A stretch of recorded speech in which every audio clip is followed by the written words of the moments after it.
What's up, everybody? My name is Brandon McCollum, also known as BMXC, and this is Nice Minds. I am with a very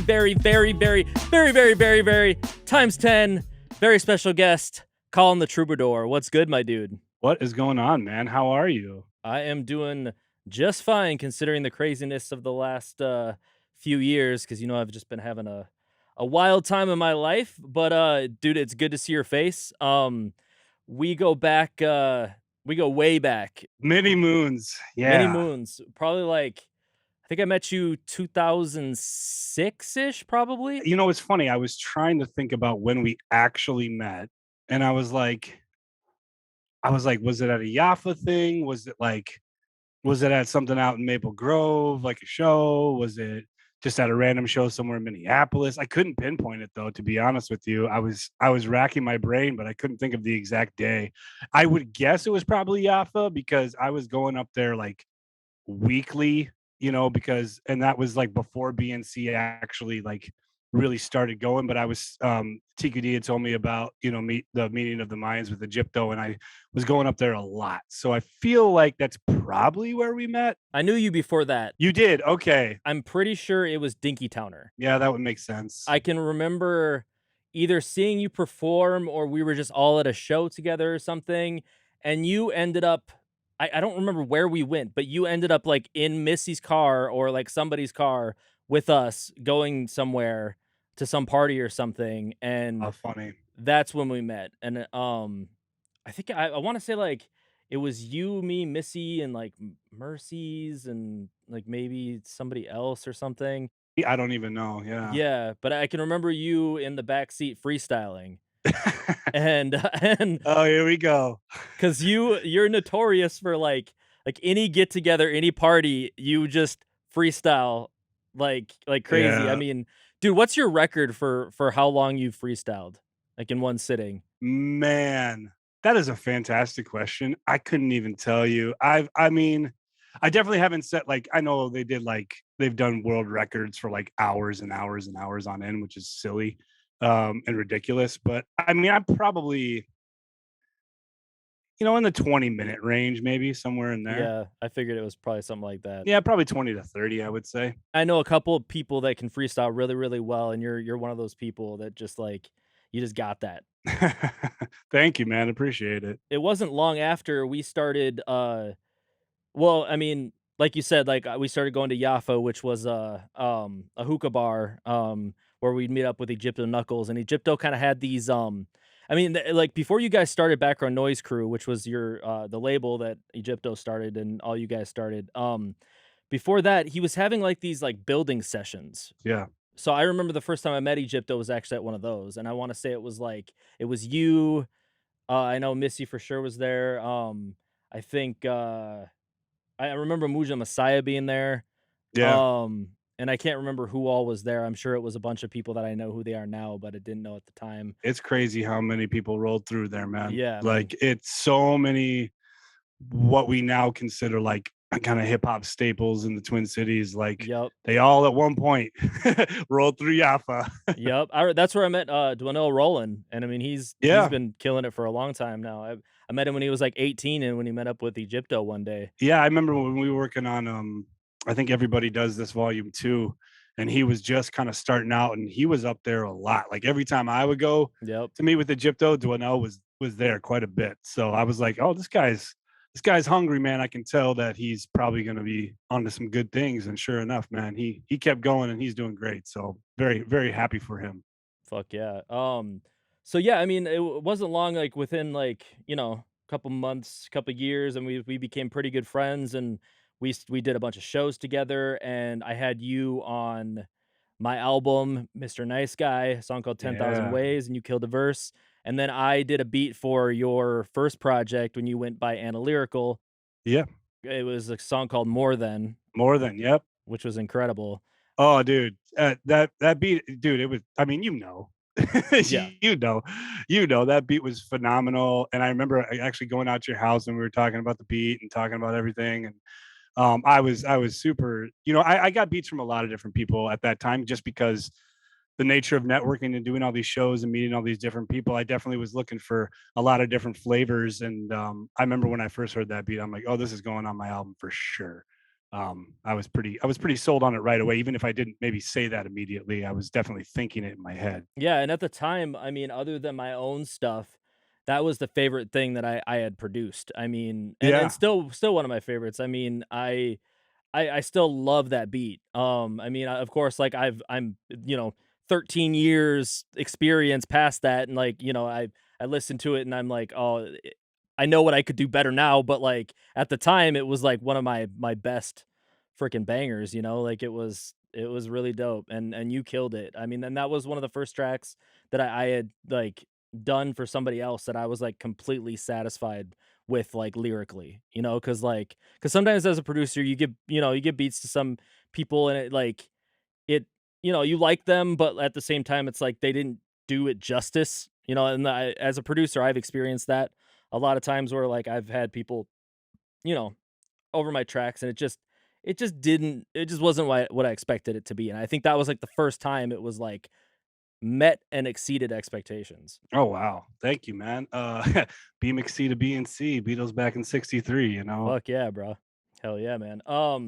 So let's go way back. What is your history with music? Like, how did you get your start? This is interesting because this is probably gonna be a lot of stuff a lot of people don't know. But like so I was always into the arts, not music specifically, but I was into the arts from a young age. I was in plays at a young age. I was at the Kansas City. I grew up in Kansas first 10 years of my life.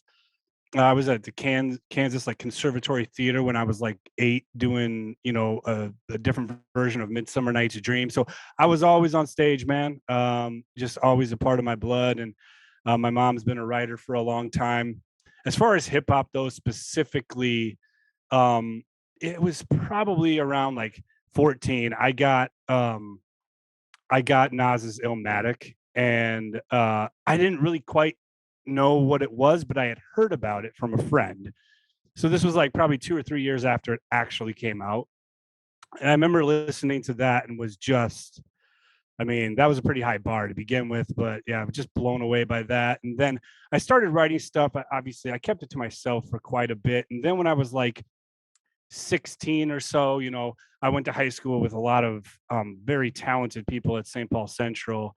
I mean, there was High Respects, all the different guys from that band. Meta, like Meta Soda, he was actually a little bit older than me. There's St. Paul Slim, he's a little bit older than me.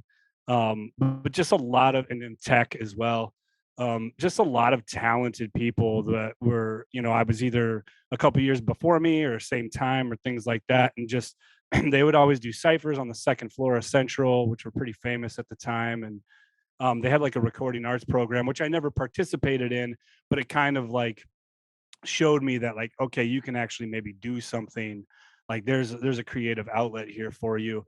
And then of course, in '99, I worked at the Grandview Theater, and so at the Grandview Theater, there's kids from all different high schools that work Oh, you there. worked there? The one that's right on Cleveland? It's Grand and Fairview, so yeah, yeah, right Oh, around Grand and there. Fairview. No, but I do know where that one. That's crazy. I didn't know you worked there. Yeah, yeah, yeah, I worked there for a little bit in high school and worked with a couple of my friends from Central, but then there was other kids from other high schools that I worked with and became friends with. One of them was a kid named Ben, and he went to Highland, and then there was a couple people from Cretan that I knew as well. But Ben, I'll never forget it. He told me what it was. One Friday night or Saturday night, we're closing up shop at the movie theater, and he's like, "Oh yeah, hey, I'm like going to check out this show at the Highland like community center. Like you guys should come check it out." I was like, "Oh, okay, sure, let's go." And Eyedea was at that show, and it was basically he was doing just like a like freestyle music thing at the community center, and it was obviously unbelievable. And I was like, who is this guy? What is going on? And after seeing him and then being around people at Central, like I started to really write a lot. I still wasn't like comfortable with performing yet, but probably around 16, 17, that's when I started to listen to a lot of local music, and then, kind of just expanded from there. And yeah, I was writing probably as early as 16. Probably didn't feel good about my raps until I was about like 20. That's crazy about the idea thing. I mean, I suppose like St. Paul. I mean, even though it's a pretty fairly decent sized city. I mean, it's a tight knit community, just like the whole Twin Cities. So I'm sure like anybody from St. Paul has some sort of idea story if you were around back then. I mean, he's like he's a mentor, he's an idol, he's a friend.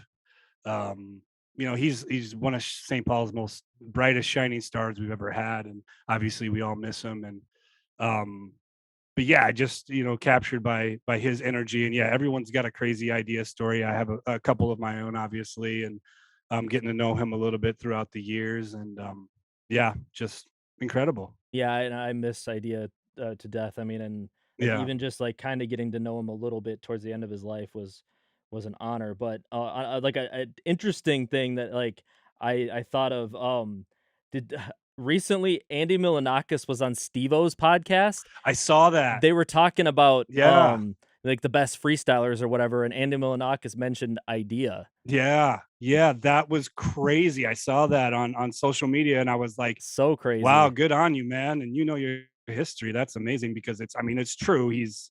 There's a certain pantheon of freestylers. There's, like Supernatural, there's Juice, and then Ideas probably up in that top five conversation, I would say, for sure. Yeah, and I think anybody in the hip hop space would say that. I mean, especially people in the freestyle battle community. I mean, and he did it when he was 16, man. Yeah. 16, 15, 16, 17 years old. He was winning stuff, Yep. beating really talented people when he was 16, man. It's unbelievable. Cause yeah, I mean, he wasn't even like 29 when he died. I mean, so he just like Right. he accomplished so much in a short time span. It's crazy. I mean, and he was a teenager and he was just like this prodigy. It's insane. Yeah. I've never seen anything quite like it since. Yeah. Like I know a lot of talented freestylers, obviously, but the nature of the freestyle too has changed, and we know that phrase and terminology gets thrown around a lot, especially like on YouTube. Like this is a freestyle from. It's like no, it's not actually a freestyle, but it's good bars. I'm not mad at it, but the term is not correctly applied. Yeah, there's a huge argument in that factor for Yeah, sure. I don't even think it really matters though. Like, I mean, not that it doesn't matter, but like if if you're showcasing your skills, like I think you just maybe you could just call it a different word, like just call it a rap. I mean, what it Right. is still a rap, right? Free verse. Free verse, yeah. I mean, but like calling it a freestyle and the origins of that, yeah. I mean, freestyle is all off the head in the moment, improvised. That's what it is. I think Yep. pretty clearly, hip hop historians I think, would agree with that at least. Yeah, I totally agree with that. So back to your history. I mean, recently, I mean, I think you've been going by Colin the Troubadour for a while on social media. But I think I just realized the other day when I was on your Bandcamp page that that's like what you went by now, Colin the Troubadour. Yeah, it's all brand new. It's the first release and everything like Yeah, that. It's the first thing under that moniker. So the Instagram is Colin the Troubadour. I think on Twitter it won't let me change the Twitter handle, so it's still Analyrical 651. But then like the name, I think it's changed to Colin the Troubadour. And then I don't even know what it's. It probably still says Analyrical on Facebook, but I feel like that's always in parentheses. Maybe I need to change that. I dig it though. I like it. I mean, because are you still in Troubadours? Or are you and Finga's still doing Troubadour stuff? No, but I connected strongly with that project and why we started that project. That album was called Tales of the Troubadours, and a troubadour is like a traveling songsman. So I just kind of always liked that idea. And then, yeah, it was definitely a big imprint with me musically going forward, that project that we did together. So I just felt like, yeah, I'm calling the troubadour, I like it. I'm a man, I'm a storyteller, I'm an orator, I do music, it kind of just fit everything yeah, that I wanted it to fit, I guess. Yeah, I always like, names like that that are way more natural, because like Yeah. that one just kinda came to you, I mean, because it was, like, one that you had, like, as a social media handle, and you were part of the Troubadours, and it just was natural, and to me, like, it sounds like you. I mean, Analyrical will always sound like you too, but I think it's a natural progression, a natural it's a good fit, I like it. Oh, well, thanks, man. Yeah, I mean, Analyrical was cool. That name came about just like analytical, but with an R, when I Right. was really young, and I was like, "Oh, that's cool. It's lyrical." Yep. And it just kind of stuck with me. I mean, I tried other names; they definitely weren't good. Um, and but now I feel like older, hopefully wiser, just kind of clean slate where I'm at in my life. Colin the Troubadour. I feel like it resonates or maybe sticks in people's heads a little better too. Yep. Your new album that's coming out April 25th, and I'm not even gonna try to pronounce it because, Yeah. it's in Italian, but, so you wrote this whole album while you were in, or I should say EP, I mean, it's like 5 songs, right? I don't even call it EP, but yeah, it's just a little music project. Yeah, it's five songs. Yeah. And you wrote it all in Italy, right? I did. It was wild, man. I went to Italy in 2018. My wife and I went there for a destination wedding. My wife was a bridesmaid in the wedding. So two of her really good friends got married in Italy. So we went out there and went for a couple weeks. And yeah, just I can't say enough, man. If you can go see the world, see the world. It's good for so many reasons. And I've only been to like Canada, Mexico, and Italy. And then I've traveled around the country a little bit, been fortunate enough to do that and see a lot of great things in America. But just going there and seeing like kind of like the beginning of what is now considered like modern civilization, is really just breathtaking and really kind of is surreal and makes you think about a lot of things about life and existence and love and all these different things that come to your mind when you're surrounded by such beauty and history and just being in a different place too. It just all kind of resets and reworks your mind frame around everything. That's dope. Yeah, I mean, I would love to go to Italy. I mean, Italy is especially one of those places. I mean, just because I mean, it's like hundreds and hundreds and hundreds of years of history and the yeah, I mean, like you said, it just seems like one of those places where, you go and you just, like, learn a ton about yourself and the world and everything, I feel like. Yeah, and there's a line in one of the songs on the new project. Like I think it goes, "I walked on the stone where Caesar stepped." Just like that. I mean, I'm walking in a place where like some of the greatest minds and greatest leaders have ever been, like, and they were there, they lived it, and they imagine all the conversations they must have had, imagine all the things that must have happened, that were crucial to the evolution of man. So it's kind of it's just a trip when you think about it, and you're like, i'm walking I'm walking in the forum. Aristotle used to go preach to people and have daily like philosophical arguments with people right over there. Like, it's just unbelievable. Yeah, that's insane. So yeah, I know this project was a long time in the making because I remember like towards the beginning of the pandemic, you were talking about recording it with me, and like I know. the pandemic, we just couldn't make it work for Right. a myriad of reasons. But I'm stoked that you finally got it done, man. Because I mean, like you said, you wrote it in 2018, and that's like 4 years in the making, and it's finally gonna be released. And it's produced fully by what's the dude's name that produced it? Beatowski. I went to his page recently and looked at some of his stuff. He's like even his website is just like super Yeah. professional and his beats are fire. Yeah. I mean, obviously he's on that producer game hustle. He's got all his beats for sale for 25, 50, $100. But I had followed his YouTube page for a long time. And I was always listening to I mean, I got the notifications and stuff. I was always listening to his beats. And um, before I went out to Italy, I was just like, and I didn't like plan I was gonna write a bunch of songs, but I just like chose like 5 to 8 beats just to bring with me, just in case, something hit with inspiration or something was going on. And there was a lot of inspiration. So I had a collection of beats with me. I had hit him up and just said, "Man, I'm a big fan of your work. We definitely need to work on something together." And he was down. So yeah, he I felt like his soundscapes really they have like good atmospherics, good ambiance to them. He can make, I mean, he's diverse in what he can make, but he also just has these just the mood music, it just creates kind of these moods with the different samples and different sounds that he uses, some of these cool just environmental type beats like like you're out in nature or you're doing this. I don't know. It just all really resonated with me. I haven't pre-ordered it yet, but it's Yeah, it's available all for right. pre-order right now, and it's what, like, a few dollars? It's 3 whole dollars. 3 whole dollars, yeah, that's what I thought. This is a very big passion of mine, but it is just like a passion and hobby at this point. I'm not trying to build like a full on career in music at this point.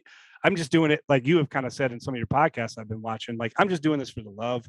So if I can just recoup some of the expenses I made, I used to make it, cool. If I don't make any single thing, that's all right too.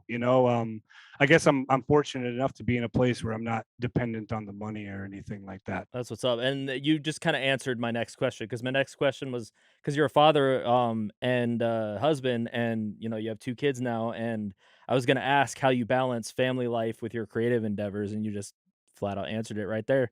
Yeah. Yeah, man. I mean, like I said, I've got a 9 to 5 job. Yep. I've got a wife I love so much. And like that's the foundation of everything. And then 2 kids under the age of 5. It's 2 girls. It's a wonderful, crazy ride that we're on right now.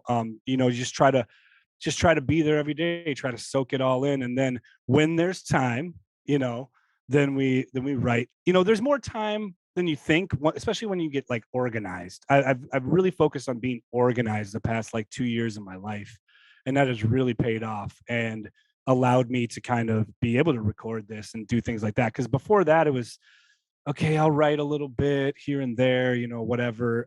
But now that I've kind of made some major changes in my life and I'm so much more organized now, it's like now I'm like way more productive writing songs. I have a bunch of songs like I've written in the past year and a half, like stored away. I'm ready to record another project here pretty soon, probably this summer. We covered a lot in the short time span, damn, Yeah. what advice would you give to younger artists wanting to get their start with music? What do you wish you would have known when you first started? That's a tough question because I did a lot of things the wrong way. I can tell you that for sure. But you need to like set out goals, set out objectives, even make daily goals, weekly goals about what you want to do musically. Hold yourself to them. Make plans for 3 months, 6 months, 9 months, a year down the road, 2 years down the road, 5 years down the road. Put those all in your mind, visualize them, and then you got to put in the work even if it seems like pointless and absurd at the time. Um, Nowadays there is that chance, with social media that you can generate interest a little bit quicker now. But even that, you got to be on your social media game grind, right? Like you got to be grinding on that, So and yeah, and I guess I can't speak to that because once again, I'm a little bit older and I don't.